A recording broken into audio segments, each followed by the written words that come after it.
Hello, welcome everyone, and this is very exciting. Robyn, why don't you introduce us and our special guest, please? Oh, okay. I'm Robyn Pennacchia. Steven still can't pronounce my last name. Well, I am trying to It's a, be. It is not I'm my. kidding. I'm not I'm host. kidding. I'm busting your balls. This is Stephen Robinson and the lovely and talented Claire Willett, who is, I believe, our one independent mutual friend. Except I only know her I've known her through the internet for 10 years. We've never actually spoken. This is the first time we've actually seen Yeah. each other's faces like in Yeah. motion. Yeah. Yeah.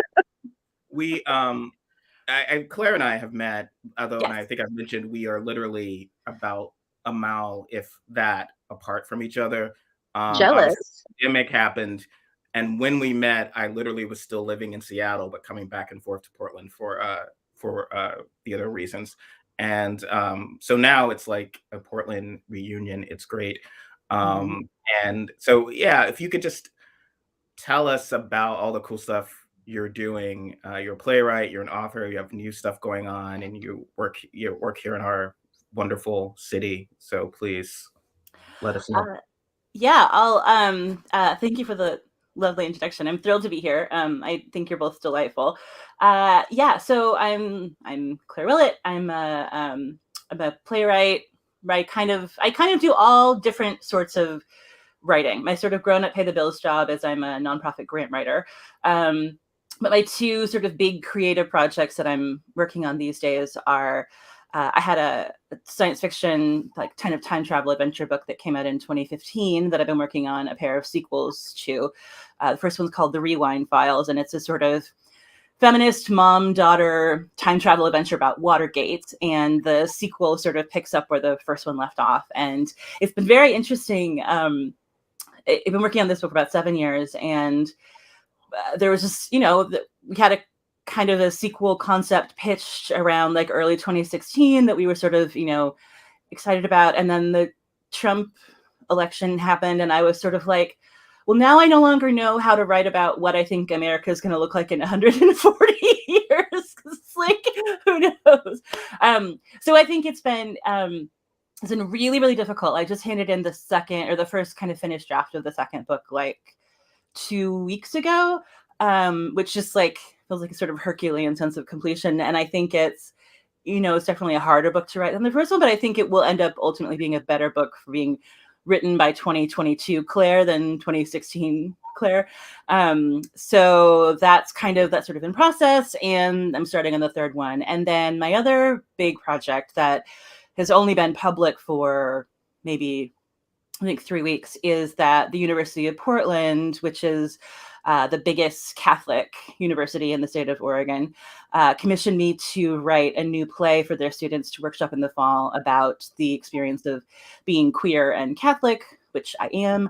I was a Catholic youth minister for most of my 20s, and which was very, very interesting to have when you're a lesbian. And there was a lot about it that I really loved, but I also had a lot of very painful and frustrating and challenging experiences with encountering kind of institutional church homophobia in lots of different ways, and also the opposite, and also people who were sort of unexpectedly really kind and progressive and supportive when I wouldn't necessarily have expected them to be. And so I think it's a complicated equation, and I think we've been working on this play since the fall, and kind of over the course of developing it, this has sort of exploded as a topic of really heated debate on the campus. Like there's sort of been a kind of a war in the op-ed section of the campus paper sort of just since January. And so it's been really powerful kind of just to remind myself, like I came out like 20 years ago, and there are so many ways in which the world is like that's like a long time in gay years, and there are so many places where we're so much further along than we were then, and so many places where things haven't moved that much, and some even where it feels like we move forward and then like slammed back. And so kind of diving back into that from the point of view of like, what does that feel like on a Catholic college campus now, has been really interesting. But I also just think it's kind of amazing that a Catholic university is putting their money and resources towards developing a work by a queer writer talking about queerness. And our hope is, I mean, both that it becomes kind of a part of this conversation on the campus, but also that hopefully, you know, if we come up with something that we feel really good about, that it could sort of go on to have a life at other college campuses where like these conversations haven't even started yet. And so part of the tricky part is like, you know, how do you make this script bulletproof enough that a way more conservative Catholic institution doesn't have an easy reason to, you know, forbid it from being prevented? Like, how do you sort of slide it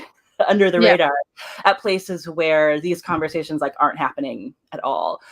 So that's really interesting. So I just finished about 2 weeks ago my first draft of that. It's being routed around for feedback. We're kind of workshopping it, and then we'll have auditions, I think, when the kids are back in the fall. But yeah, so a lot going on. It's funny, like most of the pandemic, like I didn't really write very much, as like is true of like of a lot of writers that I know. And now all of a sudden, you know, this year is sort of just like boom, you know, I feel like I'm getting my mojo back a little bit. I feel like there's more sort of projects coming my way.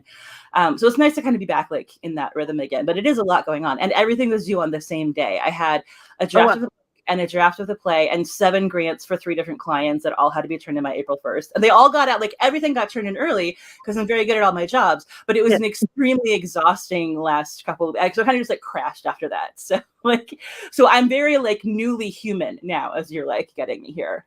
Yeah, I don't want to talk about the pandemic situation with that, because for so many folks, you know, to lose that sort of there's a period, and you know, and I worked in theater as well. It's gone. Like, and I was working on a project we were like going to open on April 2nd of 2020. Obviously, that didn't happen. People were in tech, and it is like anyone who was working on project at the time was like stages of grief, right? You're like bargaining, figuring out, okay, well, maybe it'll be delayed. And you go back at old emails, if you've ever done this, or texts, it's like, oh, like maybe this will be fine by the summer. You know, maybe things will be okay again. We were so young then. Really like the sense of trying to wrap, and I think everyone was doing this, that this wasn't going to be a sort of major change to the world. But for those of us working in that, it was all gone. And I was certainly fortunate. I had other work that I do. My wife is a lawyer, and I wasn't faced with like, what am I going to do like to survive? But I have friends in theater, friends who within the same week, it's like I lost my theater job and I lost my backup job, because you know my backup job was to work in a bar or work in a restaurant. And like, I don't know, it was a huge kind of devastating period for people kind of in the arts. And so do you mind speaking of sort of what your situation was kind of when that was happening? Yeah, it's so difficult. Like I feel like, I mean, objectively, just sort of, I mean, I guess there's a sort of, there's the artist answer, and then the audience member answer, and then the kind of like industry answer. So like for the industry as a whole, I feel like anything that anybody did during the pandemic that provided paid work for artists is an objective good. As an audience member, I don't know that I necessarily want to see another Zoom play ever again.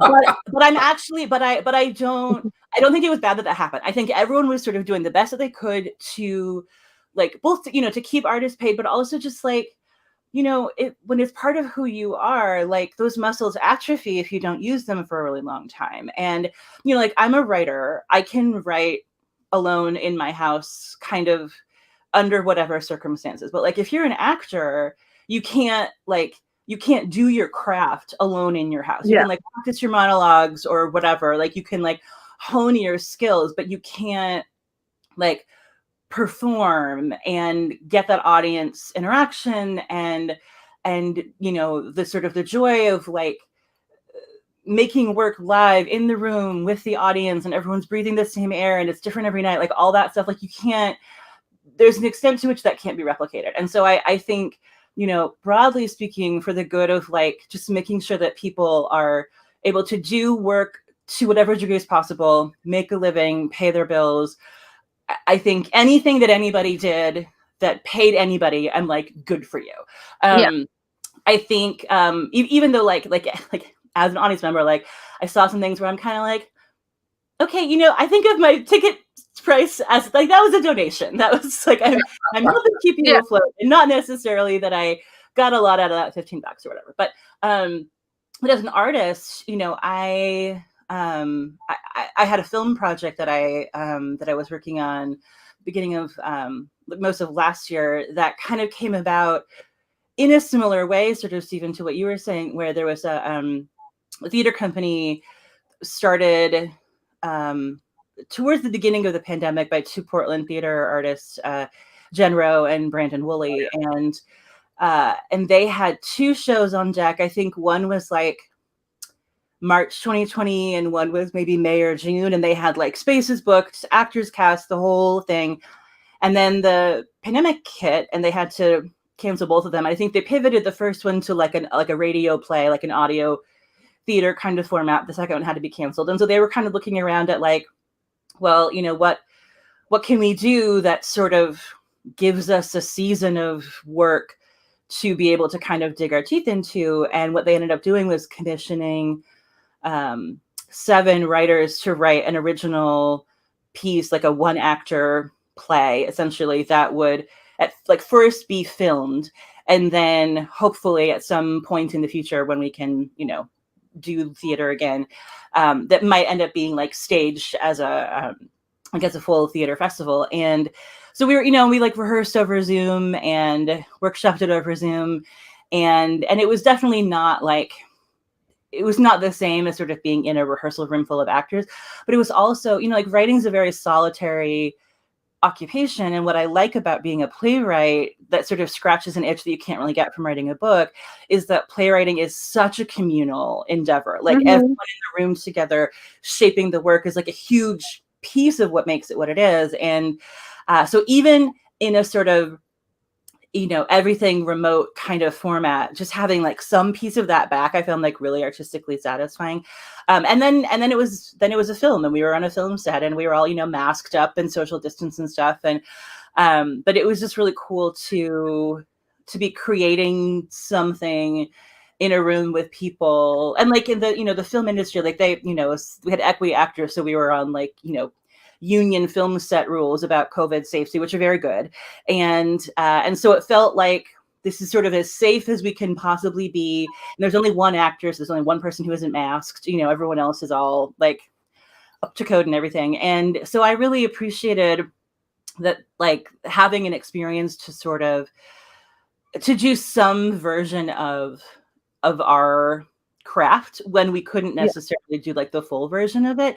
But I am really excited with this UAP play. Like, I'm just so excited to be able to like be back in a room, like in a rehearsal room full of actors again, because I haven't done that in like such a long time. I think the last place I went before the pandemic in January of 2020, I was in Seattle for a theater company up there was workshopping another one of my plays called Dear Galileo, and that was, it was so funny. It was like, I think if I had known at the time that like that would be the last sort of theatrical experience I would have for like 2 years, I would have like savored it so much more deeply.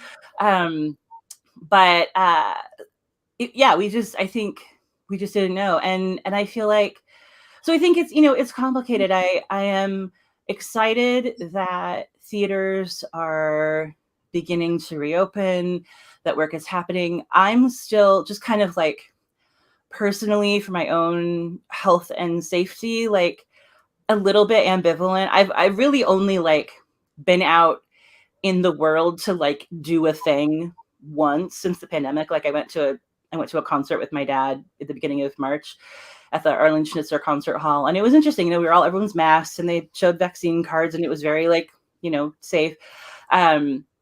But now it's kind of a free-for-all. Like now, mask mandates are lifted, and it's kind of on individual businesses to determine what they're going to do. And which just makes me very anxious about there being another spike. And like, are we going to have to kind of close things back down again? And I think it's the open, close, open, close, open, close. That is what ultimately ended up killing some arts organizations. That's kind of what I think. Yeah, the inability to plan or anything. Yeah, you can't plan. And I mean, in the theater, like theater requires so much lead time. Like you have to secure spaces and you have to rehearse for such a long time. Like you can't throw these things together quickly. Like it's not a very agile art form. Like it requires so much preparation and time. And especially if and you human are interaction. yeah And human interaction, yeah. yeah, like it's not, you can't replicate it. I mean, you know, like art museums are always going to be fine because it is really easy to make the experience of walking through an art museum safe. You know, everybody moved to like timed tickets so you can move people through spaces.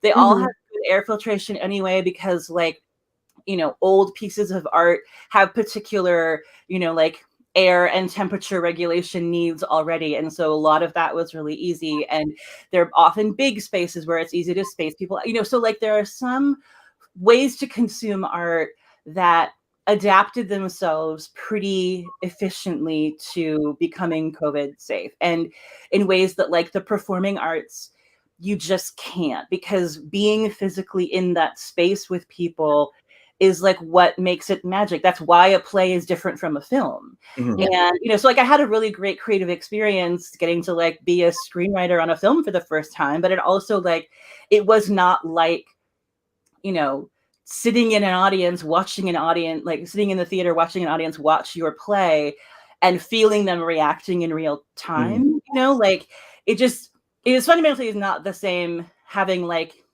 a chat sidebar in the streaming window as everyone is watching your film together. You're just like, this just isn't like, it's really cool and it's not the same. And the experience is quite different. It's much more isolating. It's obviously an isolating period.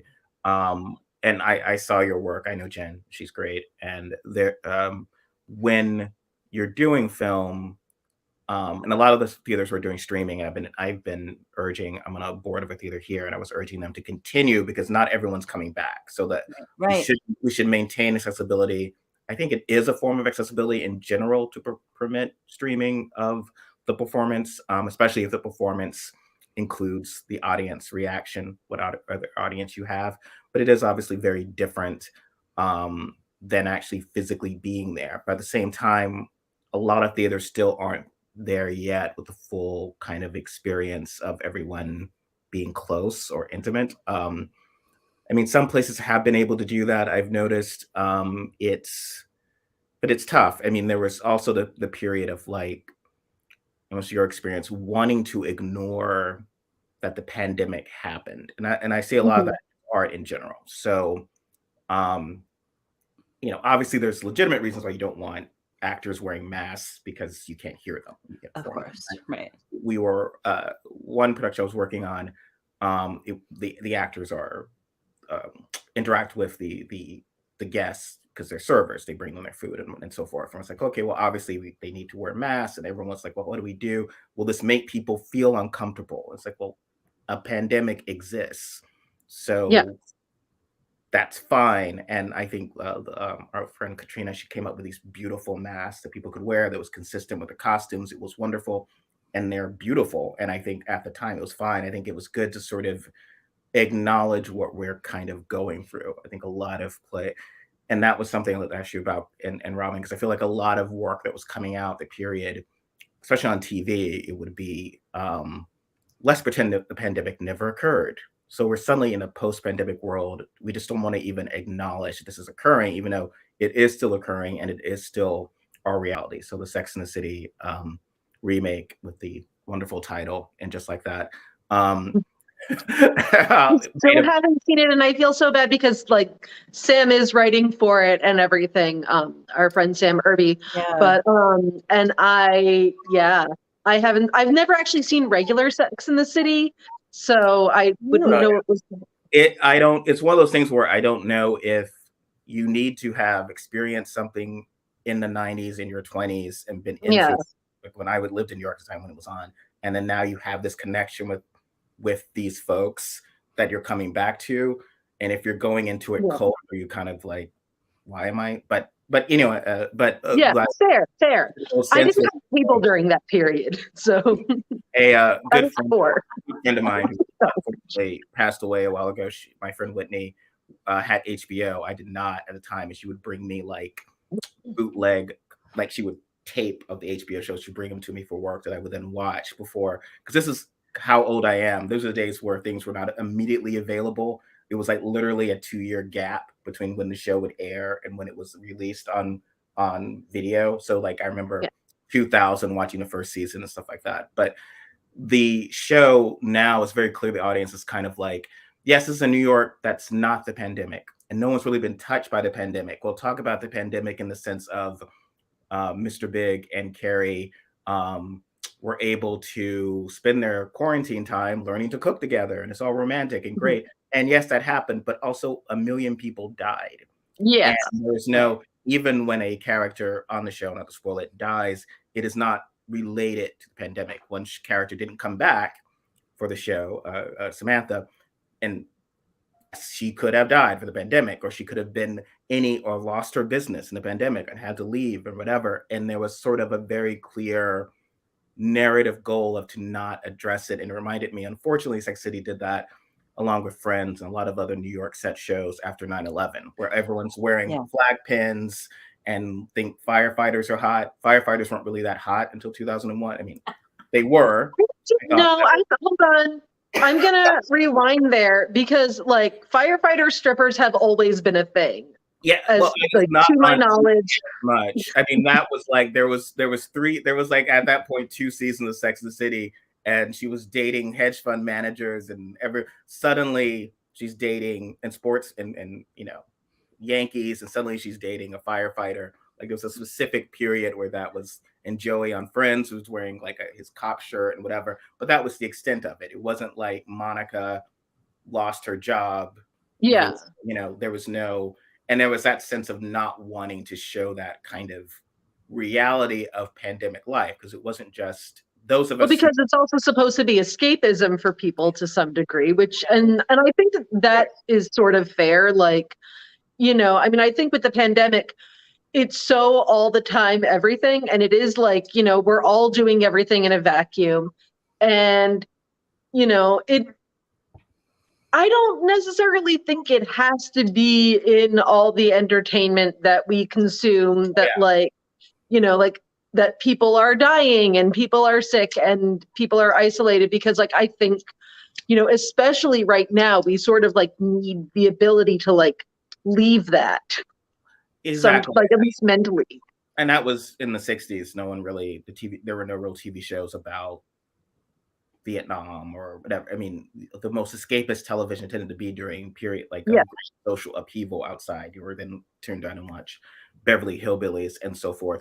It's a balance. I mean, because I know a lot of theaters were coming back and they were like, okay, here's our season about, because so much happened in 2020. It's like our season of racial unrest and people dying. And I'm like, oh my God, who wants to see this? Like no one wants to, which I think Claire and I have talked about this. What I really appreciate is that your work, because we both like sci-fi and family and whatever, and that ability to explore those themes through that area without necessarily being kind of bland trauma porn. Like you could actually engaging stories. And I think we're people who kind of grew up finding that in Star Trek or whatever, especially in the 80s or 90s, they're not actually going to address those issues directly, like any sort of queer themes or even racial themes, and they can kind of do them covertly that way. And I think that sort of resonated with us. I think some of it to me is a question of like being honest with ourselves about what shows are and aren't equipped to handle sort of storylines of that way. Like, I don't know that I would have wanted to see a Friends 9/11 episode. Yeah, like, I don't think, but like a show that I think actually handled COVID in a kind of really deft way was, do you guys watch The Morning Show? No. I was going to say Superstore, but continue. I was going to say Superstore. I thought actually did a good job. I haven't, that's been on my list for a long time, but I have not watched it. But so The Morning Show it's Jennifer Aniston and Reese Witherspoon. It's on Apple TV, and it's about essentially a kind of like the Today Show, basically, kind of analog. And so because it's about people making the news, they the way they handled the COVID storyline was a sort of like flashback, flash forward, where like the beginning of the second season, sort of the first thing you see is this sort of B-roll of a completely, like, a chillingly deserted Manhattan, like nobody on the streets, nobody walking around, buildings shuttered. And then it sort of flashes back to, I can't remember like how many months before, but you watch, like, there's like sort of, it's a little bit in the background, you know, like you'll see like, and, you know, coming up in the 9 a.m. block, you know, 10 more people died of that weird flu in China. And so you're sort of like inching up to it. And then as it becomes more significant, there's like one of the journalist characters who's like, no, I think somebody needs to go to Wuhan. Like, I think this is becoming a thing. And then there's a character who's in Italy. And when Italy like goes into lockdown, and so it was sort of like, it was very unsettling, because by the time, you know, I think it was like maybe like last summer or fall. And it was very much like what our lives were like in that sort of December through February stretch, when we were all trying to figure out, like, you know, how much of a thing is this going to be before it passes? Is this like a scary thing I read about in the news that's happening somewhere else that's scary because, you know, it's bad, but it's also like remote, versus sort of slow realization that it's like, yeah, no, like the walls are closing in, like it's coming for all of us. And so I thought it was handled really well, but it was also like very hard to watch, because like we just don't have any distance from it, you know, and that's like sort of, you know, to what Stephen was saying, like one of the things that I was really struggling with, like one of the things that made it really difficult, and I think made the process of writing the second book slower, was like I sort of knew, you know, like the time travel agency that this woman works for, everyone kind of has a specialty, and her specialty is Nixon. So I knew like whatever the sort of historical period or historical moment is that the second and third books are about will be something kind of related to Nixon. And like the first one was Watergate, what's the second one? And I had kind of landed on like COINTELPRO and Fred Hampton and Nixon's relationship with J. Edgar Hoover, you know, government surveillance of activist organizations. And I didn't want to write a book about Trump. And I don't particularly want to write a book about, like, you know, the racial unrest in America and the George Floyd protests in Ferguson and all those kinds of things. But I also didn't want to like not speak to this moment. And especially like as I'm writing about people who are, you know, a century from now, kind of looking back on 20th and 21st century America. And so something that I found really valuable was rooting it in the ways in which now we're kind of reliving very specific things from the 1960s and 70s, you know, and lessons that we still haven't learned yet, the sort of historical analogs that are still really applicable. Like I felt like I was able to sort of process a lot of just like kind of how I was feeling about like our relationship with our government now, by really digging into, you know, how it must have felt in the 1960s and 70s to sort of like, for kind of ordinary, you know, not necessarily super well politically educated white citizens, to realize how many of the things that you were told about, you know, who the Black Panthers were, or policing, or like who the good guys and the bad guys were, was just entirely fabricated, you know. And so what it's really sort of become about was like what's the, I think I was telling Stephen this, but like what's the moral basis for a time travel bureau, right? Like, why would a good, decent person want this to be something that exists? And the reason that I sort of landed on, and this is really what I've sort of been digging into about, like, I guess, like, how is this sort of like me processing all my Trump administration trauma, is that it's so that we can no longer deceive ourselves about what our history was. It's so that there is no, like, so that disinformation can find no purchase. Like no one can fuck with what we're teaching kids in high school history books ever again. You can literally just go back and witness what happened. And so, you know, so the way that misinformation or censorship or this kind of, you know, escalating chokehold that so many conservative governments have over what teachers are allowed to teach, what children are allowed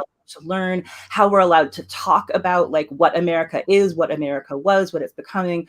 That like if that was all removed and everybody was obligated to like really honestly confront those realities and had nowhere to hide from them, like then 100 years from now, like how would our society be different? Like what would policing look like? What would native land redistribution look like? What would these like what would our society be if we had actually like done that work? And so for me, like that's sort of been like how I sort of work through like and using the very specific mechanisms of like science fiction, alternate futures, you know, like multiple timelines, things like that. Like it's very much like it's a sci-fi book, but for me, what it's really become is sort of like a way to imagine, which I think is like at its best what science fiction can be, is like it's a way to imagine a better world. If we made different choices now, what could this look like a century from now, like in the whole world, you know? And that's something that I think good fiction can do that, but you also kind of have to like, you have to sort of like stay in your lane, you know, like Friends acknowledging 9/11 with like a placard at the end of an episode was like, you know what, this is actually all I need now. Like take it out of the B-roll of like the skyline. Like I don't want to watch these, like, I don't think that this is a show that is a place to sort of I mean, also if you are a person who has been traumatized by something, but you know, if you did lose someone in 9/11, you probably don't want to have to look at that every time you're watching an episode of Friends. Like, I don't agree, but I would say I think this can speak to some struggles that Friends and certainly Seinfeld and other shows had of like removing any kind of real emotional weight, because I mean, even Punky Brewster had a special episode when the space shuttle blew up. That is true. It was very movingly done, very well done. And that was the whole thing in the 90s, was to mock very special episodes. If you grew up in the 80s, there were tons of them where they would address something that had occurred, or do something that's very personal or deep. But I agree. Those to be fair, the Punky Brewster drug episode is one of the funniest things that has ever happened in the history of the universe. Oh, yes. With the chiclets, and they're just like dumping out the cigarette box full of like Good and Plenty's, being like, you got to pick one of our drugs. Oh my God, it's beautiful. It is a masterpiece of something of the genre, I guess. Oh God, I haven't thought about Punky Brewster in so long. Well, I think about Punky Brewster a lot because I'm actually trying to figure out like the exact point at which Soleil Moonfry and I parted ways in terms of looking alike. That would be my time travel things. Like there was like one point, figuring out where I don't know. I mean, I find and also dealing with themes. So it's like, what is, as a writer, it's like, what is the theme as people are feeling and how you address it? I feel like the show WandaVision totally inadvertently connected on a theme of grief and trauma that people were experiencing. They were connecting with, oh, the world is so terrible, I'm going to retreat into Netflix if I had the power to make myself, especially because I was watching, my son and I were watching old I Dream of Jeannie episodes because I just wanted to crawl into TV that I'd watched when I was his age. And I just sort of, but now as a result, whenever anything goes wrong, he will run around and go, Jeannie, which is just, but as Thomas Jefferson said, can we get back to politics? So, you know, stuff is going on right now. The crap obviously is very directly impacting you, me, but definitely you as a queer person, about these don't say gay bills, or I say anti-gay bills, everything that's happening. And obviously, let me address that. But something that I've seen online that's been frustrating me is Rob and I have talked about this, where I don't think negging is an effective get out the vote. Where a lot of people, both in our, I've seen it on Wonkette and also outside of on Twitter, where it's just like, look, you big dummies, I don't care if you're frustrated, vote for Democrats. They're the best you deserve. These other guys are going to treat you worse. You're lucky that I even show up for you at all. You don't deserve better.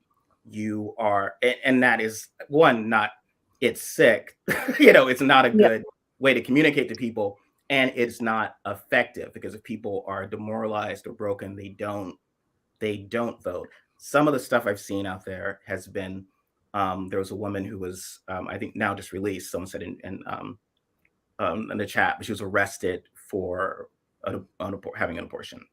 Mm-hmm. And someone had tweeted like her photo with this really snide remark about, oh, and all the women who didn't feel inspired to vote for Hillary. And I'm like, well, that's just the grossest. I don't think you care about this. I think you care more about people, marginalized people, gay people, Black people who are hurt. And especially because it's been revealed that Pelosi thinks that we talk too much about abortion, that we risk alienating Hispanics and Asians and Catholics, which you can, know, and we should only talk about it as a vague constitutional right, which once it's no longer a right, you're probably going to have to actually talk about it as a thing. But the reason you have been a subject of what I can only describe as cyberbullying, of being kind of daring to question, what's happening. Why would anyone, Democrats seem to be getting their asses kicked. Why would people vote for Democrats right now? And everyone was like, I found attacking you in what I found was very non-progressive ways for so-called progressives. It's like, oh, well, I can see that she's a white woman, so I'm going to call her a Karen. And by the way, white men don't ever do this again. Black men also don't do it. It's so sexist and misogynist. Take out your issues with white women in a different way, but like just sort of looking and calling you this, whereas you're just, to me, it was like, how do you motivate also people? Pretty crabby, because it is a useful word, and taking that meaning away diminishes it, and that really isn't too helpful. But Claire? Yeah, I was just trying to build to that lead up with you, because it was a lot. Yeah, that was really wild. I've been so I gave up Twitter for Lent this year, and which has been actually like really, really good for my brain in a lot of ways. But a lot of things have happened over the past, I don't know, maybe like 6 months or so, that have just made me feel like Twitter is becoming a harder and harder place for the kinds of conversations that are what I find really valuable about Twitter, which is like what at its best, what I love about it is that it's like this is the place where you can hear all of the opinions and information that you will never hear if you only get your news from the news, and there's been times when that's been like incredibly valuable to me, and I've like learned so much, and it's been a really incredible tool for just like expanding, like how many Muslim voices do I have in my daily life? How many trans voices do I have in my daily life? Like listening to other communities talk to each other, and which is in some ways like the best way to learn, because you're not injecting yourself into it. You're not like demanding that somebody educate you. You're just listening and learning. And I think that's really powerful. And also it feeds that like ugly, mean little dopamine thing in our brain where we just, and I part of why I felt like it was time to like take a break. I do it too. Like I feel myself doing it too, where we are just so like instantly reactive.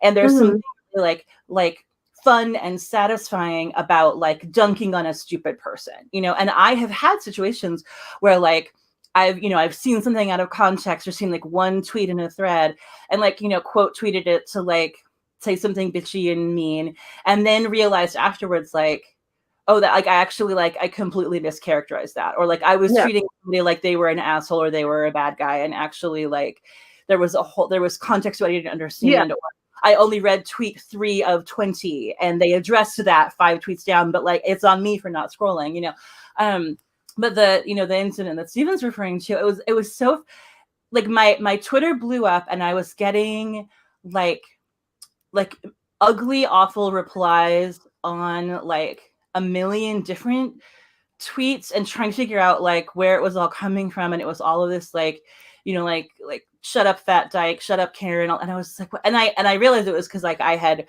tweeted some stuff. I sometimes close the replies on political tweets if I'm kind of just like, I'm sort of just venting. Like I actually can't, I can't hold everybody's emotions about this or like facilitate a conversation or moderate. I'm just like, I'm frustrated and I'm going to just like yell that and then like be done with it. And angry white men really don't like it when you deprive them of the opportunity to yell at you and tell you that you're wrong. And they will go and find any other tweets that they can reply to tell you that you are wrong there. But it was like, all I said was, it was just like, and I can't remember what it was. I can't remember if it was about, I think it was like, it was sort of when we all kind of had the moment of realizing like, they're really not going to do anything about the filibuster to protect voting rights. Like it was sort of when it was becoming clear that it's like, this is like, there's one solution to kind of all of our problems, and it's right there and everybody knows it and they won't even say it out loud. And I was just like, I was so angry. And so I tweeted something just like, I just want one elected Democrat to explain to me, like a lifelong Democrat voter, like why I should give you my vote ever again if all of the things that you promised us, the things that we care about, that you promised us you cared about too, you're not doing what's necessary to protect those things. And we are all terrified. Like we are scared and angry all the time. And we're not feeling that same sense of urgency and fear and anger from the people for whom this is like, this is just the job you go to every day. Like they're very good at their job, but like Nancy Pelosi is always going to be fine. You know, like not like and Psaki's going to have her like own. Personally, she's going to be okay. Like lose your basic human right. You know, like you're gonna, like the white guy Democrat senators, like you're going to be okay. Joe Biden's going to be okay. Like you will, you know, you're existing in a different level than those of us down here on the ground who are like, maybe I'll never be able to get married, you know, like, or like, maybe I'll never be able to vote again. And so I just was like, sort of tweeting, just like rage and frustration, like, just please, like, what are we getting out of this transaction? And how it got, and this is, I think, the problem with Twitter, sort of flattening all the discourse. It got retweeted by, I don't want to give him any air, but like a big white dude bro politics account with a bajillion followers and a passion for dunking, who does the QT and then block things so you can't see where the traction's coming from. Oh, I'm trying to like guess who this is. I'm trying to guess who it is. It's a consistent tactics, but so what I sort of gleaned from, like, you know, then people like found it and sent me a screen cap so I could see what it was. But how it was interpreted, which is so bizarre, because it was like literally factually the opposite of what I was actually saying, was that like I was being like kind of a princess about, like, I would like oh, this like fragile white lady who expects, like, you know, the whole government to like cater to her, you know, delicate feelings and whatever. And it was just like, well, no, like I'm not saying or it was very much of the, like, you know, well, the other guys are fascists, so like I guess if what we're doing isn't good enough for you, then, and you're gonna like go vote for the fascists. Like that was how it was sort of framed, was like, you're being a diva who's like threatening to go defect to the other side because we're not doing enough for you. And it was like, well, that, like, no, like I'm a terrified queer person who pays $500 a month for health insurance because I have a ton of like very expensive medical complications and everything in this country is completely fucked. And I am just trying to like not die in America. Like that's what my life, you know. There was no empathy or feeling. There was just attacking you. Gross stereotypes. It's like, oh, you want your purity pony, you want your pony, you want this, and it's just, and it's not effective. And Rob and I have talked about this, of how is this going to get you to canvas, let alone vote for for anyone. You will. I voted for Democrats all my life. I grew up in the South, Black Southern Democrats. But believe me, my parents were voting, I remember very clearly 1984, Reagan stomping Mondale. And I was like, yeah, that man's going to lose. Like, we knew we were voting for the guy. We have voted for losers and we voted for winners. There's a difference. And it is not this idea that voters are supposed to be these Vulcans who will logically note that, oh, well, this party. And also, you were talking about and I've seen that argument a lot, right? About, oh, well, the other side are fascists. And I've written this, and again, the same people will pile on me. It's like, if you believe, don't come to poor people and desperate people and asking them for money, because I see Democrats doing this. Don't come asking for money of like, oh my God, the fascists are coming, when at the same time, you don't want to nuke people aren't idiots. So yeah. And what's being communicated, and I've seen like a lot of centrists, moderates saying, well, liberalism just isn't popular.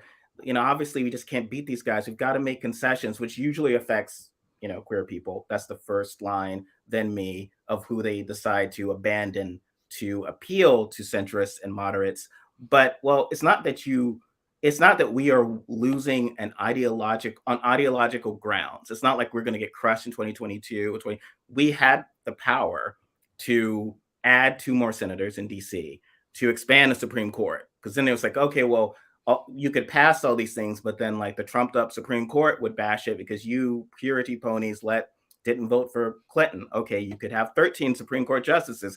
These are all the things that you could do. You did not, with power that an average person would say, well, if you're dealing with the empire, like these guys have Death Stars. Maybe you want to think of some extreme measures, but you're not. You're trying to like battle for my safety using the same rules. So I'm like not entirely sure how much I should trust what you're saying. And it's not even working. I mean, there's a constant theme now where people are like, well, you just need to vote harder. Okay. Even though that they're making it harder for people of color to vote. And you need to vote so that, they can't steal it from Raphael Warnock. So that he wins by 10 points. It's like, okay, well, first off, lab partner, that's not going to happen in Georgia. And also, there was never a realm of reality to Trump's stealing the election. I mean, Biden could have won all those states by 20 points. He still said it would have been. He said it would have been extra special theft, right?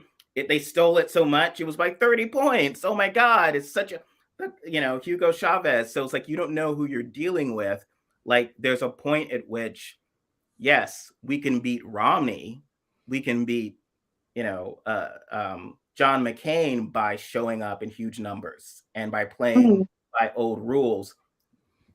These gangsters, we're not going to be able to beat by the old rules. And if you're not prepared to do that, then yes, we have a right to say, well, can we at least replace our leadership, get better leadership? But there's this sense of like, all that I get from certain people, and I just tune them out because they're annoying. But it's like, well, you need, like, I remember one guy, I'd written something, he responded with like, well, everyone who thinks Democrats aren't good enough should just get their head out of their ass and go vote. I'm like, that's okay. Go canvas with that. Here's the thing. What ends up happening? That's effective. Get a vote. You won't get a single vote with that. Well, what ends up happening is they end up shooting themselves in the foot with regards to people who might vote for them. Like, one thing that I was reading today, I can't think of exactly what it was, Democrats avoid trying to appeal to the youth now because they are afraid that the youth will have higher expectations for them doing stuff. And that is actually scary. Like, there's actually this thing where it's like, it gets to the point where it's like, okay, we don't want to appeal to these people anymore or try because they're going to have they have expectations.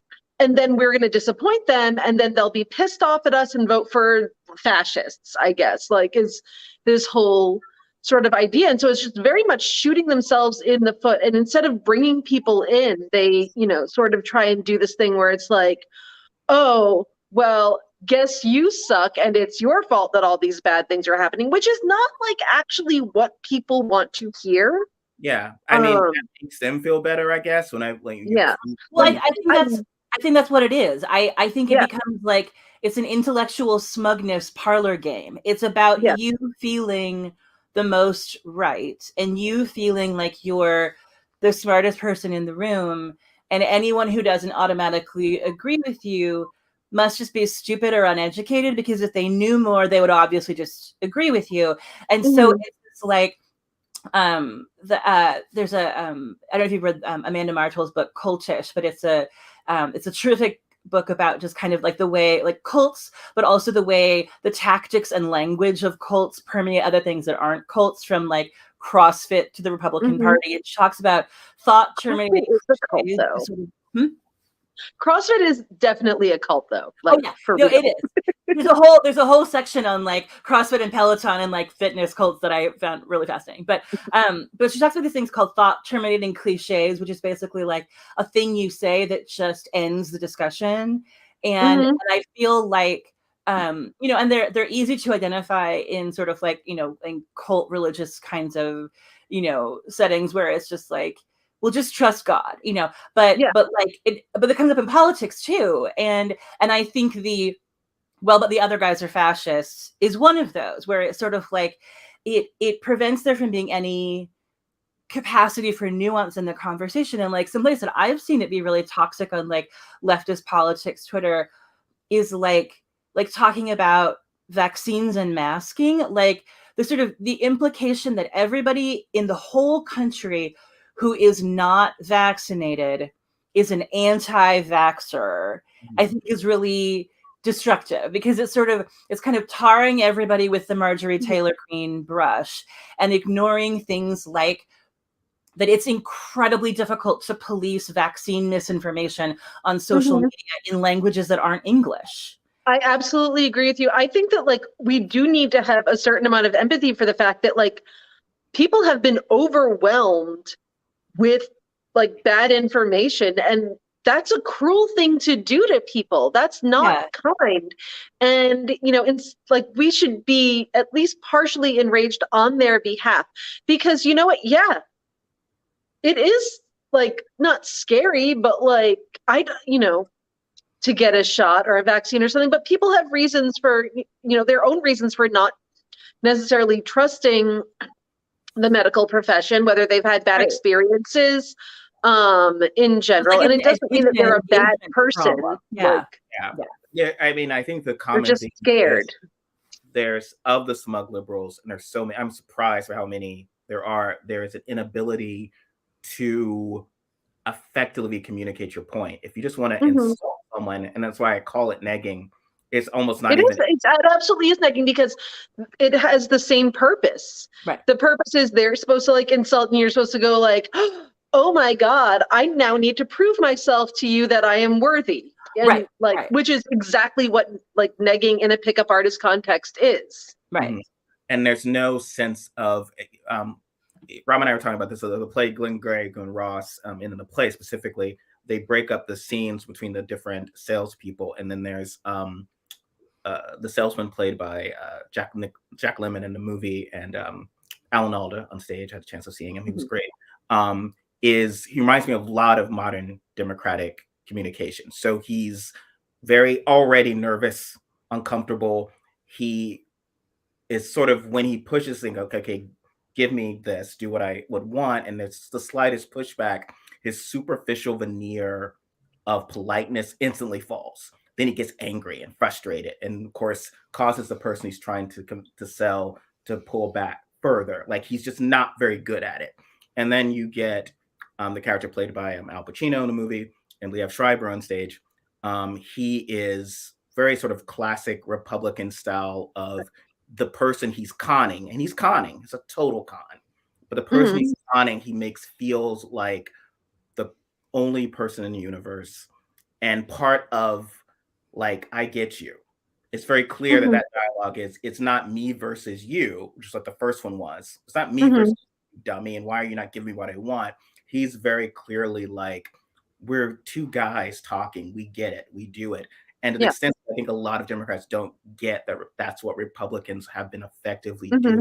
It's me and you against the world, baby. Like, which Yeah. is, yeah. And that is really effective. Like, I think we don't really sufficiently, I think, partly because we don't want to, because it feels gross, but like give credit to like no one in the whole history of the American presidency has been better at grievance bonding than Trump was. But like creating a sense of like you, me, sameness with people purely by really astutely observing, like, who do you hate? What are you scared of? What's going to gin up a really deep emotional response, which is more powerful than an intellectual response. Oh, absolutely. Every Absolutely. situation. You Yeah. know? And that's partly why Bill Clinton was popular. Yeah. Exactly. Yeah. Like the I feel your pain thing actually worked. Yeah. I mean, and Bush too, like the whole George Bush, like you want to have a beer with him. It's like that, like he's not an intellectual giant. He's not somebody who I feel like necessarily had the like, you know, sophistication and capacity to be a inspiring world leader, but he made people feel comfortable and safe, and he spoke the language that they wanted to hear. And so like even by 2004, when like the bloom is off the rose, 9/11 was enough in the past that like this sort of knee-jerk patriotism bipartisanship thing was beginning to fade a little bit. Like even with his own party, his numbers were kind of ebbing, but still everybody was like, well, but like, you know, like we like this guy, we know this guy, we're used to this guy, like let's give another term, you know. And I think that part of where I feel like Democrats are often sort of trying to like bring a knife to a gunfight is that we never want to talk about emotion. We never want to engage emotionally. We always, which is unfortunate because we have, but there's no connect. The idea of like there's this resistance of that the more popular person is going to win. It's essentially a popularity contest. There's this resistance of it is unfair. Now, when popularity works in ways that Democrats like Obama beating Hillary, everyone's like, okay, that was a better campaign. No, he was more popular. And that helped him to win in certain ways. But again, no one then it was like, well, Hillary's issues with Sanders and whatever, that's all sexism and whatever. That's true. That's surely true. But some of those same things were still there with Obama, which essentially someone is perceived as more popular and cooler. And Democrats from that point were so burned by 2016. Any idea of the more popular candidate, they were burned by 2000. It's like, well, Gore was better, but he just was not. I mean, human beings vote.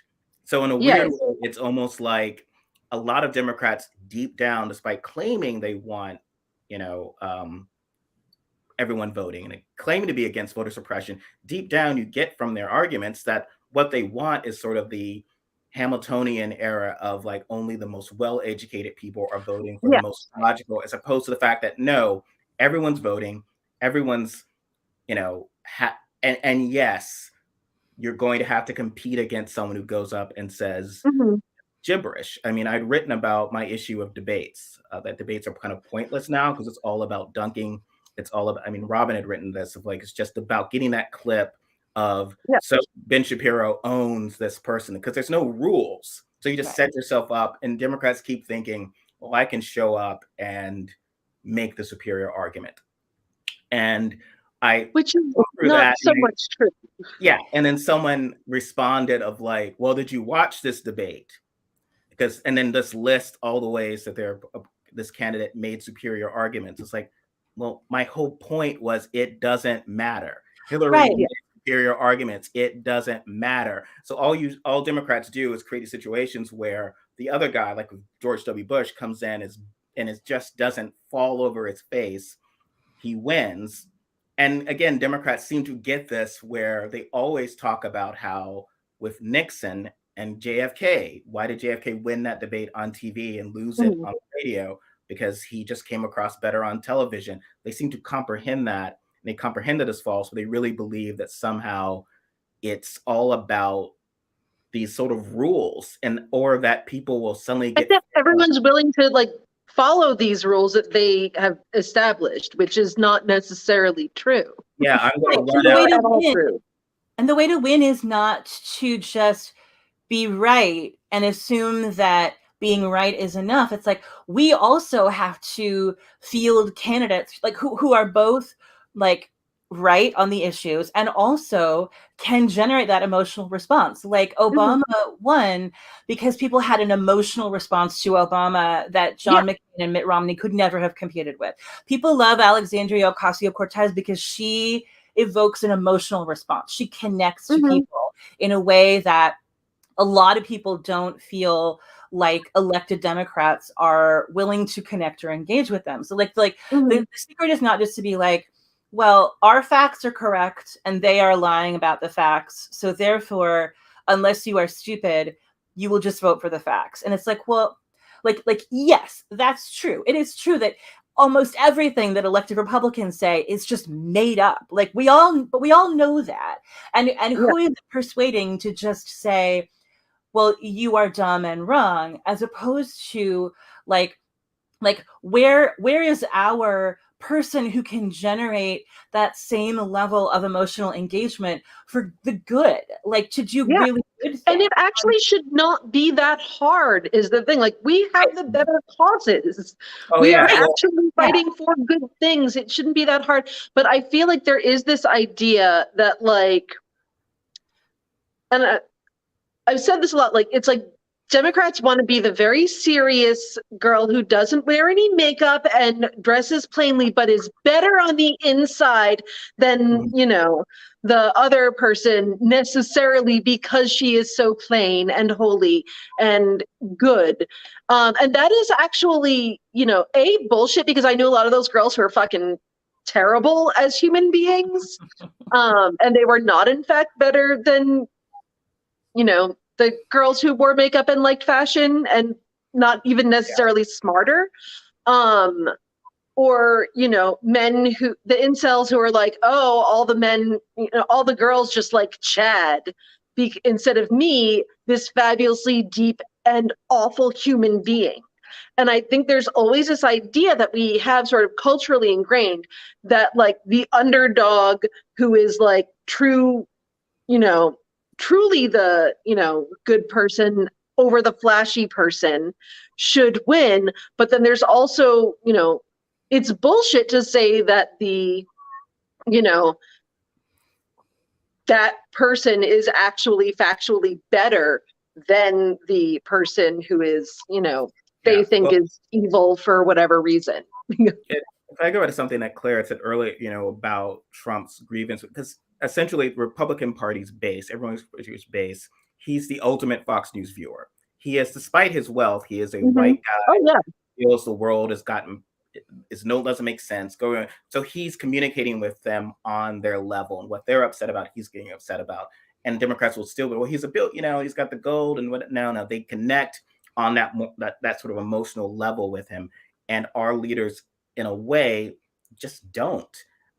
So if Nancy Pelosi is so far removed from any of the issues on the ground that Democrats are facing, your issue specifically, like she may sympathize, but it's not true empathy. And it's very hard to convince that. And I remember, you know, we made fun of it when she was getting hit for eating fancy ice cream in front of her very expensive, you know, and we made fun of it. It's a silly thing to attack about.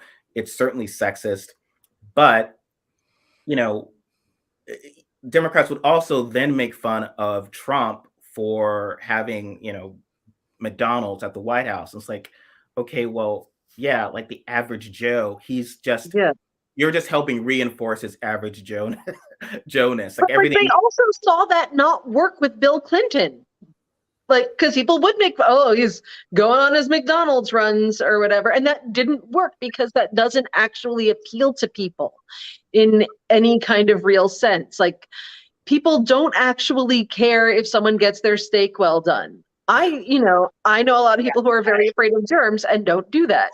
Well, I just don't get that. I don't get when people would think that it's somehow this cool thing for Nancy Pelosi to fat shame Trump, and that somehow sort of that made me.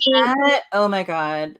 That of all the things that made being on the internet during the Trump administration unbearable, the number of people who genuinely believed that they were doing an activism by saying horrible things about his body.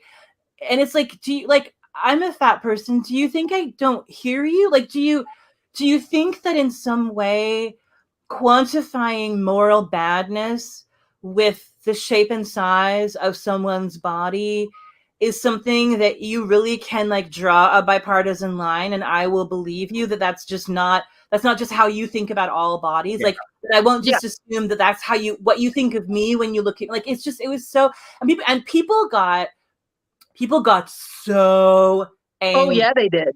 If you try to call them out. I mean, people felt like you were trying to take something away from them by saying, can you just, there are so many other things. There are thousands of other things about this person. I will allow you to make fun of the suits because he's a rich person. He can afford a tailor. He can buy a goddamn suit that fits.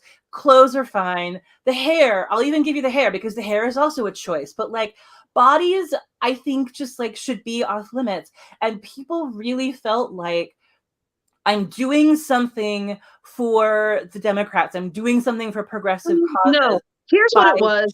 Talking the size of his ass. Absolutely. They were like, this is now my chance to make fun of fat people and have it be morally good. Yes. And that is free pass now to say what I'm thinking all the time about all of you. Is so upsetting. Yeah, it was absolutely enraging. And as if like how like it just makes you look crummy. And I feel like there's often with these folks a disconnect of how their words come off. They come across as it's if they look at the same focus stuff. So when they want to lecture progressives about, well, we come across as too elitist and too full of ourselves, and we don't, the common voters don't like us. So how can we connect with them? Let's just, let's get rid of the wokeness. Wokeness is the problem, but we'll say all this, we'll insult people's intelligence, and we'll call you, you're not. But that's not elitist. No, people love that. You know who else does that? Like, you know who you sound like? You sound like Trump. Like, Trump calls people gross fatties. Like, Trump, like the way Trump talks about women's bodies, like, it's horrifying. And the way that he normalized shitty, stupid, petty, childish playground nicknames in adult place of business in the US government is horrifying. And every time I see liberals using Trump tactics against Trump, like they've somehow transcended the genre of the fat joke, and I'm just like, it's meta now. Well, and Trump's of his doing that or whatever, that connects also to the incident, the annoying slap incident at the Oscars, because obviously I do not support physical violence, though. It felt like a lot of people had never been in a bar in their lives. Like they were suddenly like, wow, someone talked shit and got slapped. That should never happen in America. It's like, yeah, I've seen, I watched Dynasty and I saw a lot of Dynasty. I personally slapped people and I do not regret it. But what happened was immediately afterward, it was all about Will Smith assaulting this poor innocent Chris Rock, who was just expressing his First Amendment right to make fun of a woman's body. He's definitely says tons of horrible things about Black women specifically, because I think if you made a white woman cry, it'd be a different thing. And he was absolutely, And the stuff that came about, I mean, Ricky Gervais, who's he would come across like, well, I wouldn't have made fun of her hair. I would have talked about her boyfriend because he wanted to slut shame her because she had an affair and that humiliates Will Smith because he apparently didn't beat her up. Or what did men want from this weird dialogue about the fact that Jada had an affair with a younger man? What did you expect him to do? His being kind of not cool with it, but it's like building on a relationship. These guys want to dig. And I'm also like, why is this humor? Like, why being professional bullying? I mean, it's Trump humor, and that's supposed to be very clever and brilliant. And everyone's like, the First Amendment right. Like, oh no, after Will Smith slapped someone, oh, it's so dangerous for comics at the club because when I, when a That woman is is so emulating me insane. and I call her, And then Louis C.K. won a Grammy the next weekend, so fuck I everything. call her a fat pig, and her husband might feel motivated to come slap me, and it's like, well, why don't you not insult? Why do you need to do this? Why is this right? humor? What do we lose as a society by you stopping making fat pig jokes about women? Mm-hmm. Like, how is this like, why, Trump, everything that you're doing, Trump is doing. I don't consider Trump a great comedic genius. Yeah. So maybe you should do different types of humor and consider also, like, I don't and I had this issue with Gervais for a while. I get this idea that you believe that celebrities are all full of themselves. You need to go talk crap at them or whatever. But at the same time, I do respect the art form of making movies, making art, and whatever. And, even an Oscar, you talk about people making lots of money or whatever. But I would think that, yes, if we're at the Gregory's or some other Portland award, like, I would want to experience this moment of our work being acknowledged without some asshole making fun of your spouse or making fun of my spouse, and I'm supposed to sit there like, why do I want this? Why do I want Don Rickles at this very special event? Because Chris Rock did insult someone who, the Questlove one, for a documentary. It's like the winner is Questlove and 4 white guys, and one of the guys was actually not white, but South Asian. So it's like, why do you need to do?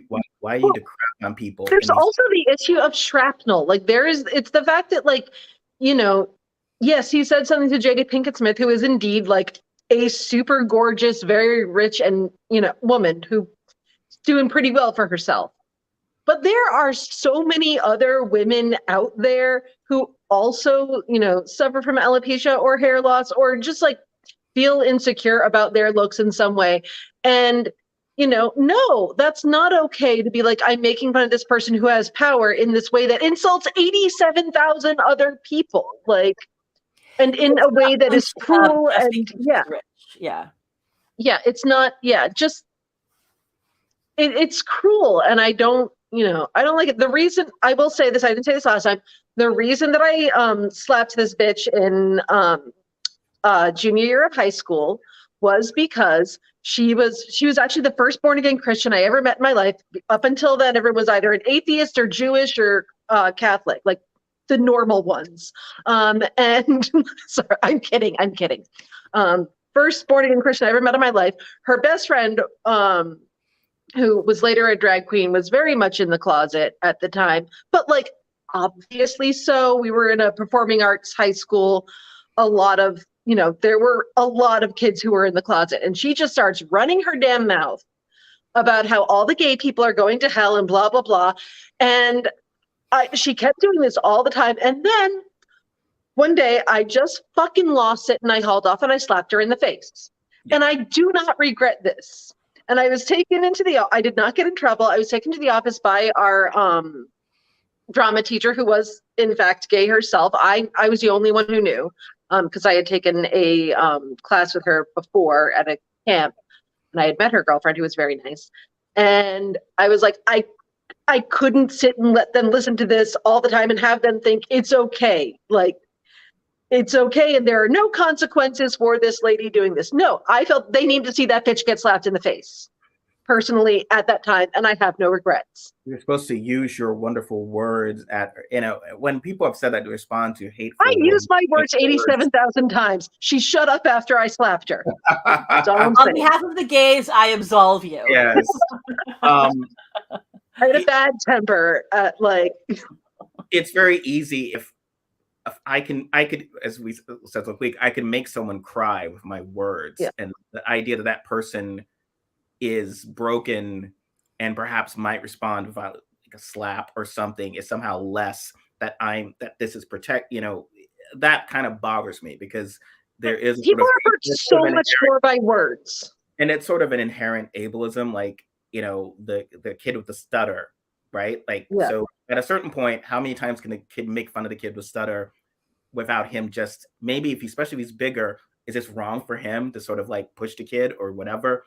Again, I'm not supporting all violence. I'm talking about, it bothered me that suddenly Chris Rock, a slap is assault, but what Chris Rock said is just a joke. And Yeah. we're sort of seeing this now at a time where, with marginalized groups that don't say gay, the idea of even trying to humanize gay people, like we want sort of naivete. And when people ask me, like, well, it'll be worse for Republicans. Yes, but something that Republicans have done a very good job of, sort of a mob tactic, which is um, going into the neighborhood and like shooting someone at random and being like, well, these guys can't protect you. So I'm going to come back unless I promise not to come back. Just come over and give all your money to me. I'll protect you. But these guys can't protect you. And I think they've done this. It felt like the past year has been Republicans on very many levels showing that Democrats can't protect them. And like, if your right to vote, they can't protect them.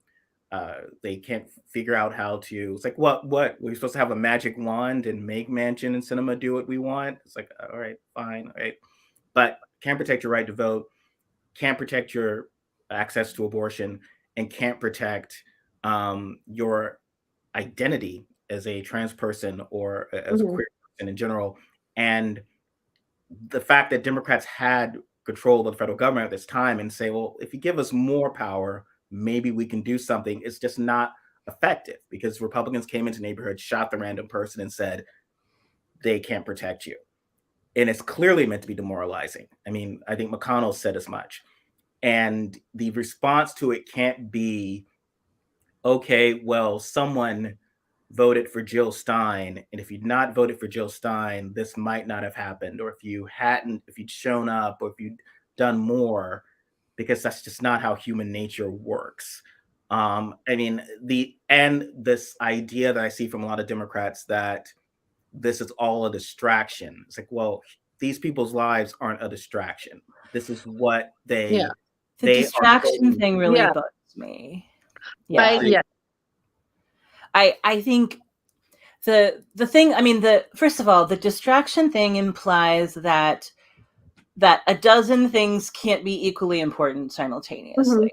Like it implies that at any given moment, there is one thing at a time that we should all be angry about together. And if you are focused on anything other than that one thing, then you are distracted by side issues. And what's maddening about it is that often what that ignores is the way all of the pieces of this fit together. You know, like small things like the language that we use, and huge things like what the Supreme Court is doing are often deeply interconnected. And also like, we don't all have the capacity to, like, I mean, especially like in the Trump administration, when it felt like it was just a fire hose. I mean, 50 things would happen in a day. And it's like, our brains literally can't process this. So like, isn't it better if everybody like picks the handful of things that they can really like, okay, I'm going to make my thing capital punishment. I'm going to make my thing reproductive rights. I'm going to make my and I'm going to make my thing local elections. And you do what you can with what you have, where you are, where you can make a difference. And this is, again, one of my issues with Twitter. It's like, I feel like the exhaustion of having to keep up with all the things on Twitter that are happening that I have to be angry about, like, it takes so much out of you, and it feels like you've done something because you're so tired at the end of the day from being angry.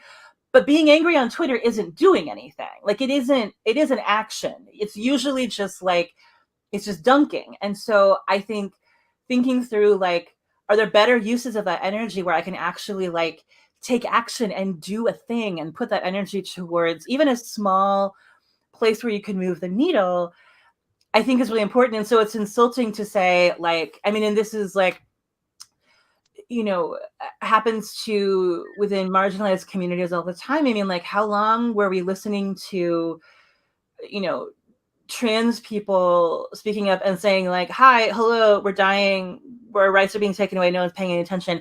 And it was like a distraction from marriage equality, which was like where we landed as like, this is the issue that we think has like the best chance to bring on mainstream support.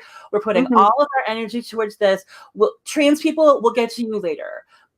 Queer people of color who are experiencing the combination of both homophobia and racism, wait your turn, we'll get to you later. And it's like, okay, so like when's later? Like when is like when do we get to like when do the things that affect me stop being a distraction from the thing you think we're supposed to care about, and it gets to be my turn? And I think that like the legislation that we're seeing, like the Don't Say Gay bill, like what's happening in Texas, what's happening in Florida, what's happening in Kansas, that's the result of kicking the can down the road for so long because nobody wanted to talk about trans people because it was a distraction from the issues that it seemed easier to generate mainstream support, mainstreaming, you know, straight people who have to vote for things, who have to grant us rights. And with the result that like, now we're in a position where like we have started to crash down that slippery slope of allowing people to be like, look, I don't hate trans people. I'm like just asking questions about whether maybe they have a disproportionate advantage in school sports. And now we're in a place where like, it is not outside the realm of possibility that like forcibly like genital checking kids in schools in, you know, in sports programs is a thing that we are headed towards. And that's because like, having the hard conversation about how all these pieces are connected was like, well, trans people are like asking for too much, or they're disruptive, or they don't sort of fit into our nice, tidy, straight people friendly narrative, you know, and so like, we can't deal with that now. Like that's a problem for later. And like later has arrived and it's not necessarily too late to do anything about it. Like, broadly, but it's too late for some of those kids. Like it's too late for some of the people who are going to die if these bills pass, you know? And so I think, so that's why the language of distraction I find frustrating. It's like somebody somewhere has made themselves the arbiter of what's today's thing that we're mad about. And it's usually very myopic and very reactive. It's just like, you know, it's like the Twitter main character of the day, but politics. Well, it would come up a lot during with Mueller, sorry to cut you, but it would come up a lot with like, so Trump would do something awful like banning trans kids, people from the military, or Betsy DeVos do something terrible for trans kids or gay queer kids and whatever, and it would be like, this is a distraction from Mueller. It would come from Democrats. Granted, Mueller, no, that's what they literally are there to do. Yes, that's what they actually want. No one actually cared that much about Mueller, or they didn't really like they.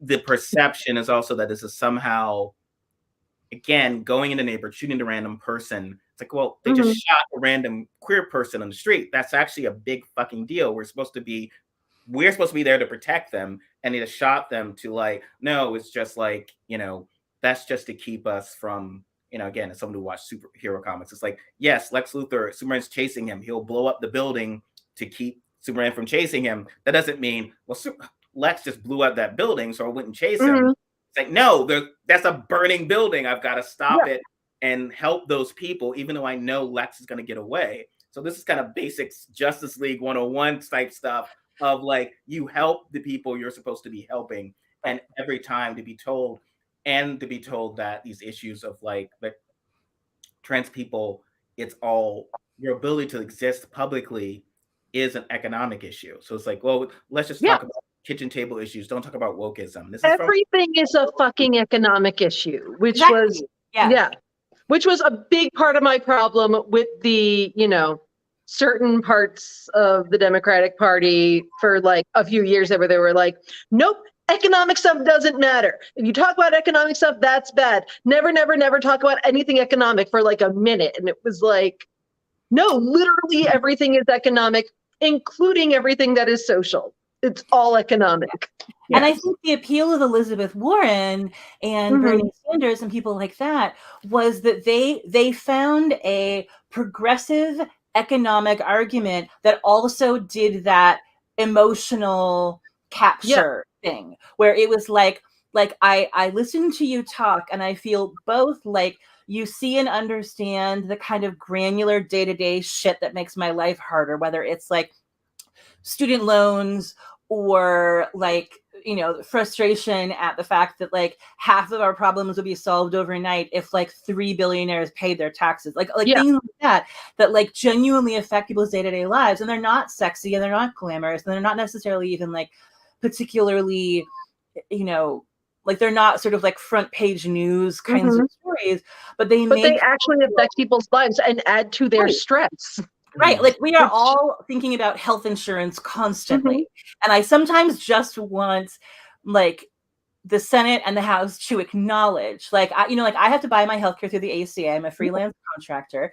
I pay $491 a month because after I was in the hospital in 2020, I am seeing doctors on 3 different healthcare plans. And there is one plan on the entirety of healthcare.gov that covers all of my doctors and all of the procedures. And so that is what I have to pay out of my freelance grant writer salary. And that is actually kind of on like the mid-range, because I was on those plans for a really long time. That's pretty much mid-range. Yeah, that's like the good shit is like $1,000 a month. And my girlfriend is English, and one of our sort of running jokes, I mean, it's not really a joke because it's horrible and depressing, but like attempting to explain to Alice what my life is like in terms of how I deal with doctors and healthcare. She's just like, wait, you have to go to like a specific doctor. You can't just like go to the nearest clinic. And I'm like, ha ha ha, bless your heart. No, there's what I got to drive out to Happy Valley, which is like 40 minutes away, and get an MRI because that's how it's going to get covered, you know? And like, and it's still, I mean, when I was on the ACA plans, nothing was covered. Yeah. Like I could not find a doctor to save my life. This is an improvement. This is like the better scenario. Yeah. And this actually speaks to something, because Alexandra Ocasio-Cortez, she had been a bartender. She had talked about that issue of ACA not covering a lot. She was attacked by a lot of Democrats. She's saying she's lying. This is not true. This is whatever. The ACA is wonderful. And it's like, well, the ACA can be great. I'm glad we have the ACA. There are issues with it that you are describing that Republicans will exploit. So I feel the whole, this whole kind of ostrich in the head approach to politics doesn't work because Republicans will exploit these issues, exploit the concerns that people are having. That yes, inflation does exist.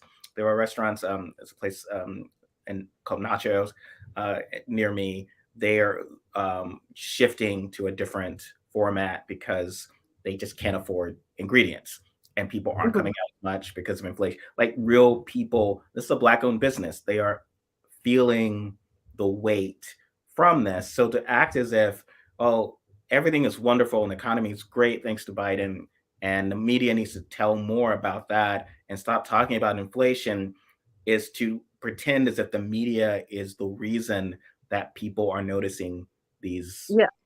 And you wouldn't know if you didn't read the paper, as if it's not affecting like how much you pay for things. No, it sounds like 1982 again, where there was an interview with Sandra Bernhard was talking about what is going on. Like I hear Bush talking and he doesn't even talk, like he's not on this planet. He acts like everything is great and it's not. And I know these people who are dying because you're friends with AIDS, whatever. It does sound, but now we've flipped it where kind of the sort of Bush disconnect has been the Democratic Party, and like you get evil Clintons, you get people feeling your pain, but in the evil way.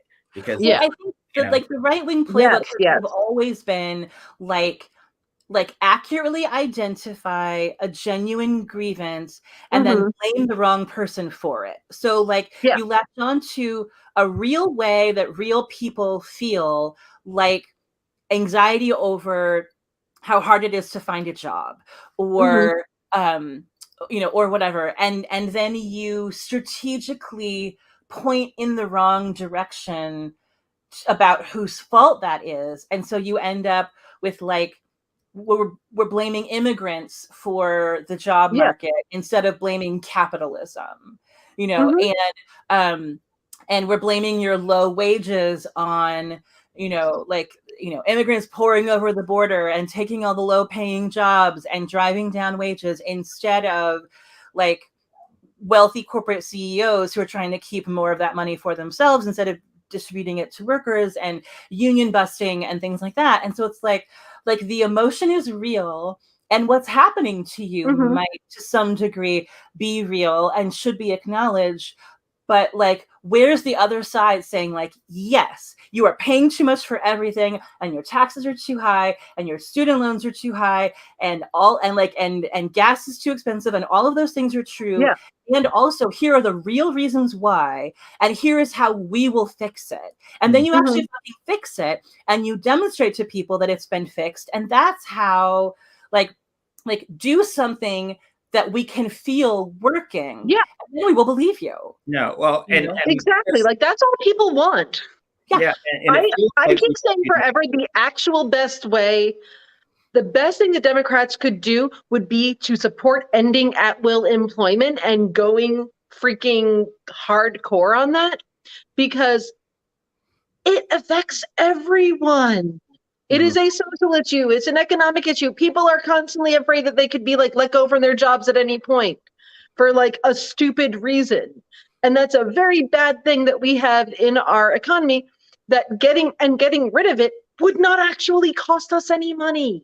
well, It's magic. It's a magic issue. that is too alienating, and we can't have that because democracy is at stake. And this is what a lot of the Trumpers say. So what they would love to have is that the Democratic Party is basically Manchin and Sinema now, and then every Democratic partisan, every Democrat that lectures me would say, well, Claire, I mean, Manchin isn't actually going into the random shooting the random queer person. He's anti-queer and he's anti-abortion rights, but he's not as bad. And those are your options. So how safe are you in that world? So yes, I push back at Democrats because how safe is the world that I'm going to be in, or you're going to be in, or you're going to be in, if it's just our only option is Manchin or Marjorie Taylor. Obviously, Manchin's not a complete driveling sociopath, so I would choose Manchin over Marjorie Taylor Greene. But how safe are queer people in that world? And that is where I'm afraid this is heading. And if everyone's like, well, no, just this election, vote for, don't make queerness an issue. Just suck it up. Try and like not scare anyone. Because we've got to defend the Constitution, all of that. I've seen folks saying, well, I would vote for Liz Cheney over, well, okay, with that point, let's lock it up. It's all over, right? Yeah. How do we get to a point where like the Democrats are standing for a Cheney? Like, how low is our goddamn bar? The swooning is what kills. The swooning. It's like, yes, Liz Cheney is not an actual gangster. I will respect that. I will acknowledge that she made a moral choice that will cost her. I mean, perhaps she made that choice because she believed that Democrats would actually effectively come in and smack, instead of like, hey guys, you tried to overturn a presidential election and don't think I'm president. Hey, come work a cinema on a bipartisan infrastructure bill like things are normal. Maybe Cheney didn't imagine that. Maybe she had imagined that. She'd be like, well, why would I? These guys are slumps. Maybe I'll just go with the flow. But for whatever reason, she made a moral choice. She's paying for it. And I can respect that. At the same time, I don't want the two options to be that. And something, if I could tie this into the stuff that you and I like to write about, Claire, I feel like Democrats aren't doing enough to show, there is a sense that trans people, gay people, you would think that they view them as all Pete Buttigieg or all people who are doing, or Caitlyn Jenner, all very well. It's all this elitist.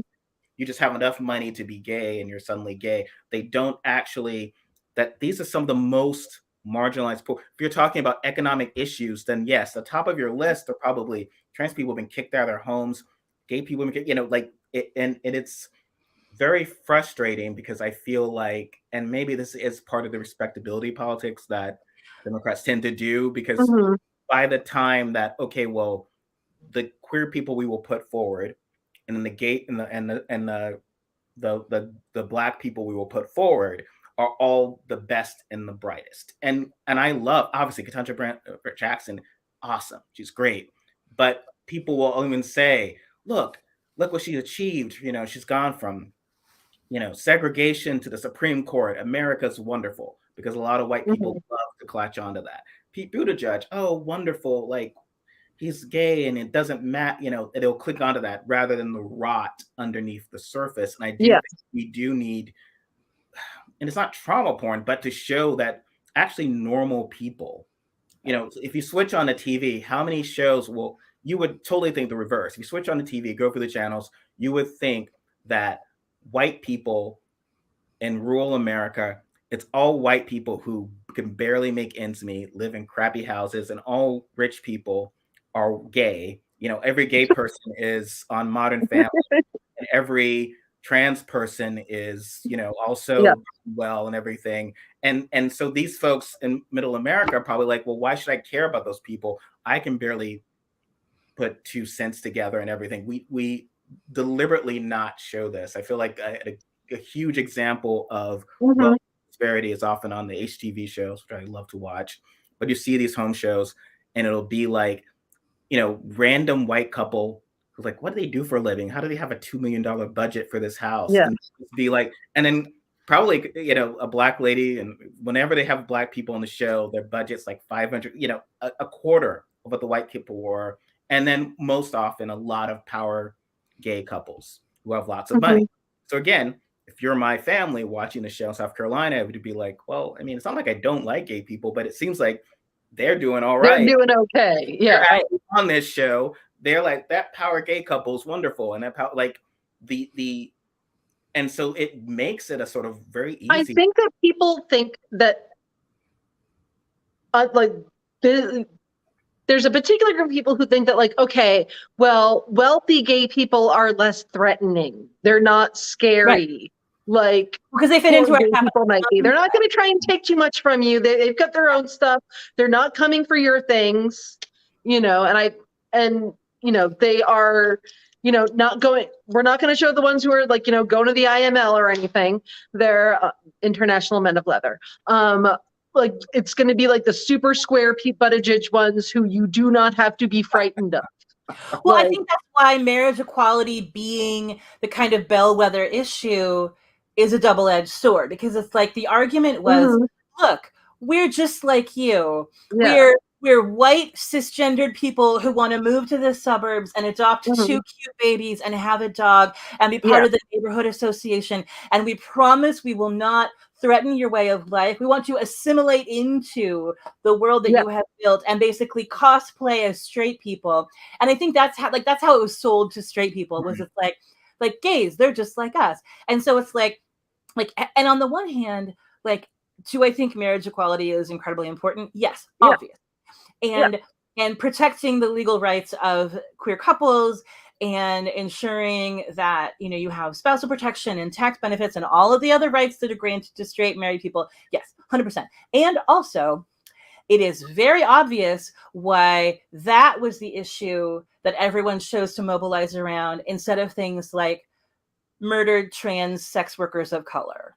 Like, it is really straightforward, like, because like one of those things you can sell to a scared white straight family who wants to feel cool because they liked Will and Grace, like who wants to feel like, like, I'm a good person, I'm an accepting person, I'm not a homophobic, bigoted person, but like, it doesn't want to confront the fact that there are limits to that acceptance. And I think, and part of it is sort of, I mean, I don't want to say like, I get it from straight people, like, it's not okay, but I get it. Where it bothers me the most is when the queer community legitimizes that by saying, okay, so for our collective benefit, everybody who's a little bit more messy needs to kind of take a back seat while we focus on the kind of like respectability politics and assimilation. And it's like, well, look, like, focusing on the non-threatening cis white gay dads in the suburbs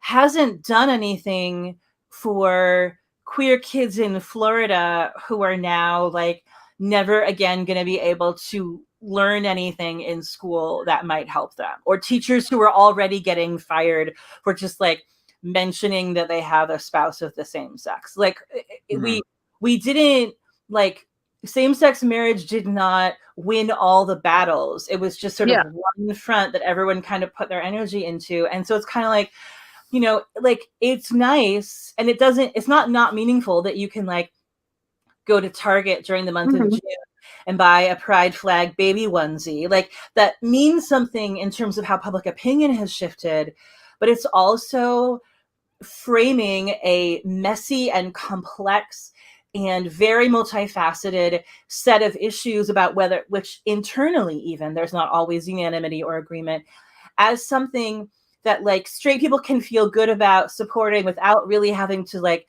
challenge their own worldview and thoughts too much. And so it's like we can't talk about trans people. We can't even really talk about bisexuality because that's too messy for some people. We for sure can't talk about sex workers.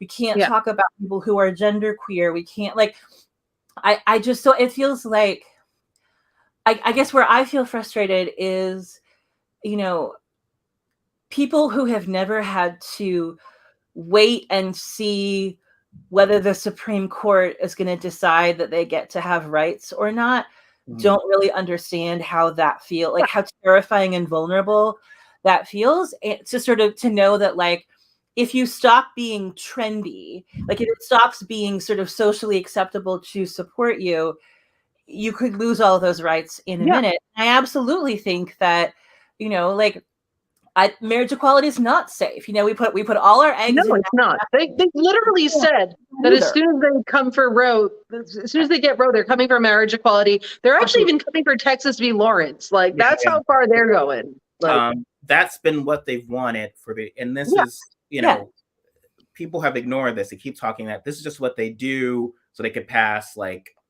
Paul Ryan's domestic or whatever. But, you know, no one, when they cast Cate Blanchett as Phyllis Schlafly to make us empathize with her, they don't focus on the fact that she was part of a very powerful sort of the Republican party that said, no, get rid of racial equality from the platform. You know, part of that shift in the 60s, part of the shift of like, Ford is, challenging Ford in 76, then getting Reagan in, like everything. This is what they wanted. This is what that's happening. So when you're sitting there, they're coming for you. There were people like saying, oh, well, they're just going to beat up on trans people. They need to beat up on someone. And I've heard Democrats say this. They're just going to beat up on trans people. They need to beat up on someone.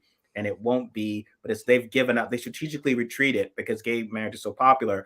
And that didn't happen. They went after Except here's the thing. There are a lot of people out there, like of that sort of variety who are like, well, we gave you marriage. Right.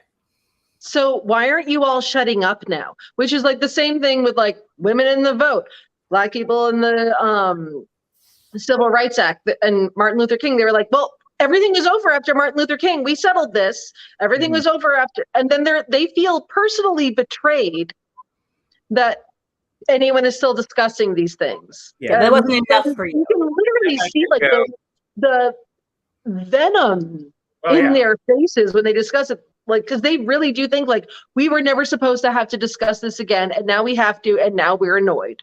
Well, and what you're saying about passion and anger and Democrats distracting from that, Buttigieg was on The View, and it felt like he was reassuring the ladies of The View. Yeah, not so bad. It was really kind of like, again, the idea that it's this arc of moral justice. Republicans are coming after it, but it's almost like a distraction. It's silly, right? This is silly. It's a distraction. But I'm working on literally building bridges. It's like, okay, well, they're coming for your family. Yeah. For your kids. Why aren't you mad? He frustrates me because I feel like he's never mad enough. Like you should be. Marjorie Green is angry, and I feel like Democrats don't get this. It's like the average person who's not evil, who's not racist, who's not homophobic. The average person is going to respond to like, who's angry? But Democrats just think that, and it's part of literally saying that supporting trans women is the exact same thing as being pro pedophilia, and people are like, well, ignore what she says because she's crazy and she's just on the fringe. Like, no, she's not. You should get sadly right now. She's not. The person who's angry is who they believe, like, oh, that person has passion. That person's angry about it.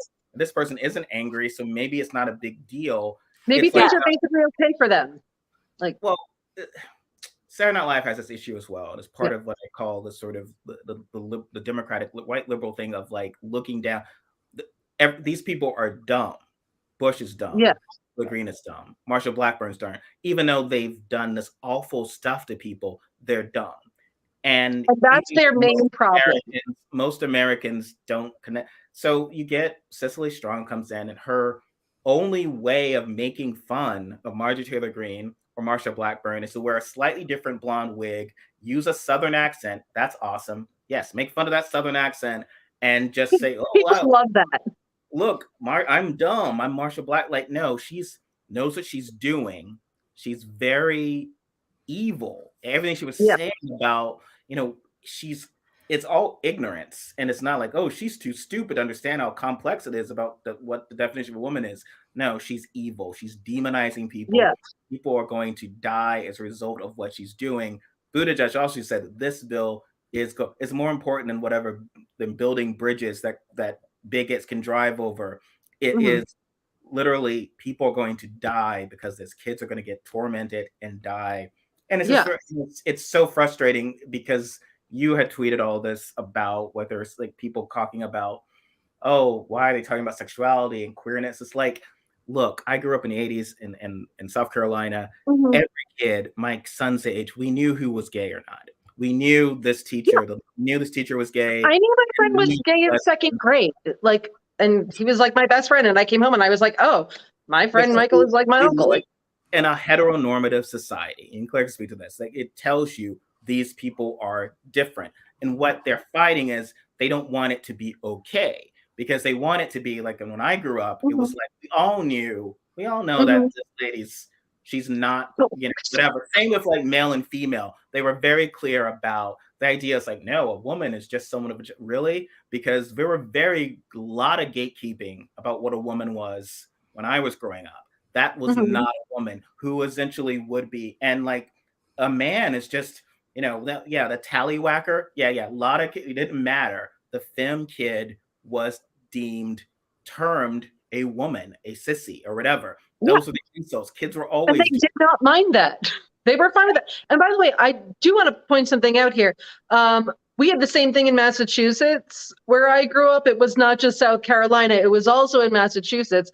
And in fact, when my sister and we always talk about this, when we were coming down to visit one time after we had moved to Rochester, we were just walking down the street, like in Rhode Island. And I was like holding her hand to go across the street. Like we were teenagers. And I was a teenager. She was, middle school. And I'm overprotective. But, and people like, two people like literally screamed like lesbians at us in Rhode Island in the late 90s.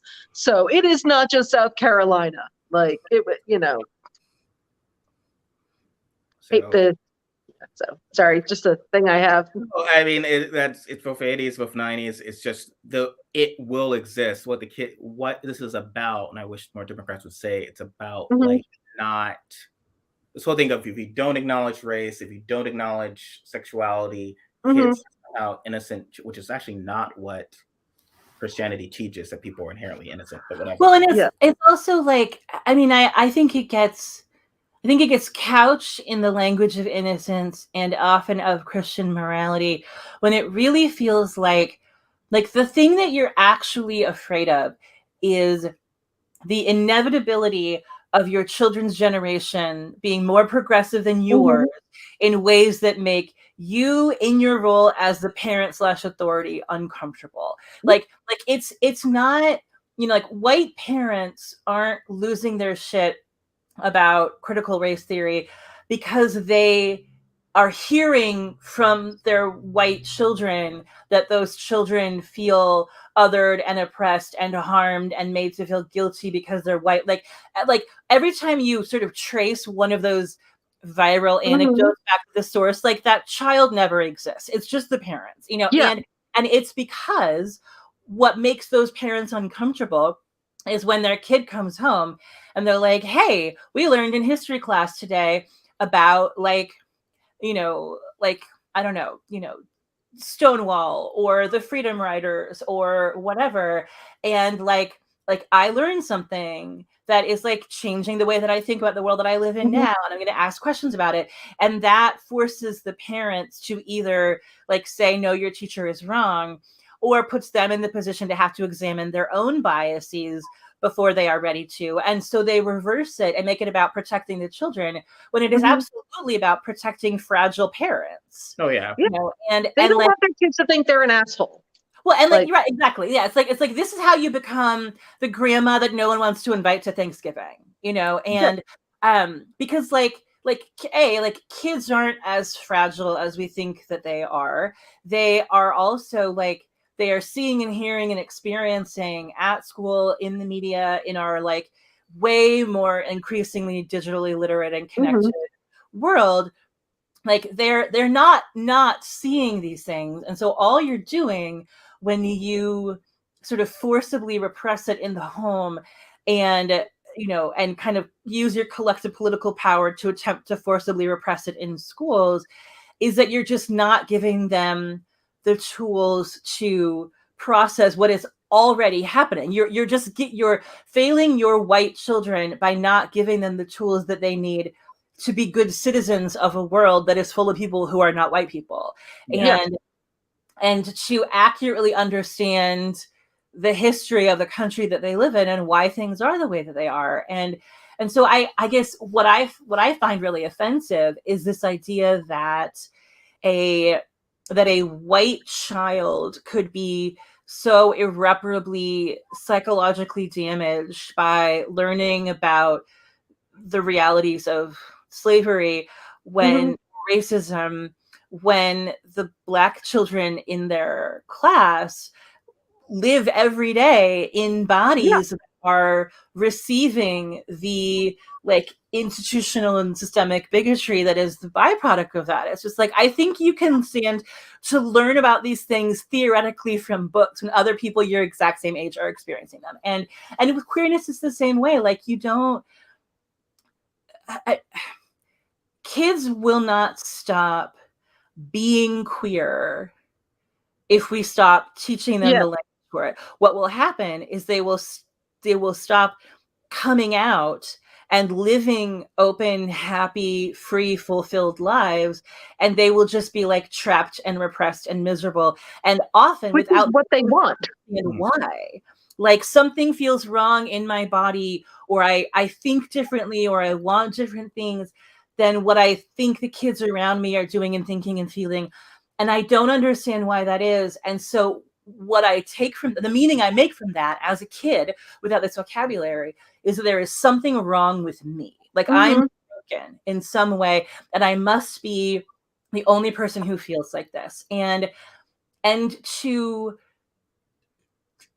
ignore the unspeakable cruelty of depriving kids of language that helps bring them to wholeness, because we assume that all conversations about gender and sexual orientation are sexual content, like that it's not developmentally appropriate to acknowledge to a 6-year-old that like some mommies are married to a daddy and some mommies are married to another mommy. Like, okay, that's all the kid needs to know. You don't have to talk about what they do in the bedroom. Like, of course you don't know. They're so full of shit. Yeah. Well, and there is the period, and my son's going through this, where romantic overtures in movies, he skips over and goes to the violence. It's like, ew. But we live in a society where it is heteronormative society says like, oh, you need to start to not be scared of seeing a couple kiss or whatever. And, you know, it occurred to me, and it's probably very obvious to you and others, was that a lot of homophobia is for this form of sexuality having grown men behave like 8-year-olds. So when they would see 2 men holding hands or 2 men kiss, you know, if ever that would come up in a movie, I've seen, even when I was in college 30 years ago, they would be like if you would see the movie, they would be, you know, like you're like acting like an 8-year-old. Like it's like, I remember Interview with the Vampire, which obviously it was in the mid-90s, so did not actually fully embrace queerness. There's one scene where Pitt and Antonio and Banderas are almost kissing, and like there are guys they were in the crowd going, no, don't do it. You're acting like a bait, hiding behind the couch from Daleks. Like it's sad. And it's all juvenile, right? Like because that's heteronormative society has repressed that to not lump normal expression of sexuality with, you know, and then what they say is that that's just a normal male response. I mean, that's been the Twinkie defense, right? It's a normal male, heterosexual male response to be horrified by, it's like a gay person has cooties or something, and it's really regrettable. And that's kind of what they're doing, as you're saying, just so that people won't live normal lives. Kids need to read more about damaged white kids like Holden Caulfield, and know about gay kids coming out, or nothing that might actually create empathy. And that's which one inspired Assassins? Just saying. Just saying. Don't think anyone's murdered anyone. Court Sung trilogy has never resulted in anyone killing anyone. I do not believe the work of Fierstein has not created any death or whatever. Not to my knowledge, maybe I'm not the expert. So I kind of am. I have a problem. I'm trying to get over my true crime thing because I realize it's propaganda, but I still like mysteries. So it's like, you just love a mystery. It's okay. Well, thank you so much for spending this time with us, Claire. Yes. We'll come back later at some point, discuss more stuff about pop culture and about art as it's coming up. And I'd love to hear more about your play as it's developing, and the kind of work that we kind of need to put out there is probably even more important than ever. So. Well, thank you. And thank you for having me. It's great to get a chance to chat with you both. And I'm happy to come back anytime and have opinions on literally anything. So yay! It's so nice, like actually officially sort of meeting you face to face. I know. After like 10 years of being internet friends. Yeah. Nice. Yay. Well, thank you everyone for hanging out, and we'll see you guys next week. Yeah.